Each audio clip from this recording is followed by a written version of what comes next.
Ne sauve jamais quelqu'un qui refuse de se sauver lui-même. Voici Georgette. Une femme qui a connu beaucoup de chagrins et des déceptions surtout à cause de la jalousie et de l'envie d'autres femmes. Celles-ci ont souvent contrarié ses projets et l'ont souvent dénigré.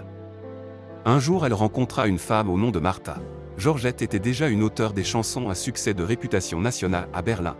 Martha était une chanteuse en devenir qui n'arrivait pas à garder un poste de serveuse et encore moins à décrocher d'autres postes. Elle n'avait jamais d'argent et semblait passer constamment d'une crise à une autre. Grâce au contact de Georgette dans le milieu, elle a essayé d'aider sa nouvelle amie en lui faisant obtenir des auditions. Lorsque les contacts en question se trouvaient à l'extérieur de la ville ou qu'il tardait à accorder à Martha une audition, celle-ci se montrait rude avec Georgette comme si le retard avait été de sa faute.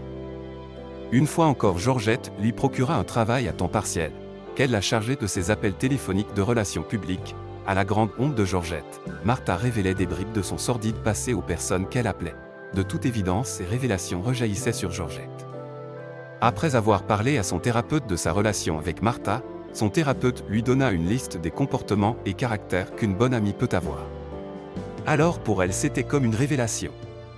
Du coup, Georgette avait compris que certaines femmes avec qui elle était plus compatible étaient celles qui refusaient d'être des victimes, qui étaient autonomes, indépendantes et accomplies. Georgette n'a pas été étonnée de constater que sa nouvelle meilleure amie Martha n'aurait jamais dû être placée au rang des meilleures amies. Georgette a chassé de sa vie toutes les femmes jalouses, égoïstes et incapables d'assumer tout ce qui leur arrive dans la vie comme Martha l'était.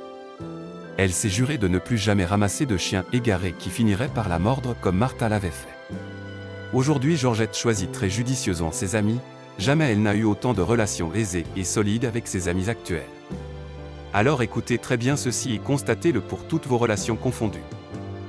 Lorsque vous serez en compagnie d'une personne dont les traits de caractère te conviennent particulièrement, vous constaterez que vos relations sont plus aisées, plus naturelles. Vous vous comprendrez plus facilement dans une telle relation. Il n'existe aucun plan secret, aucune hostilité occulte. Ces relations d'égal à égal se prêtent à une communication ouverte et honnête qui vous permet de régler promptement tout problème qui pourrait survenir. Si cette histoire vous a plu, n'hésitez pas à aimer et à partager la vidéo.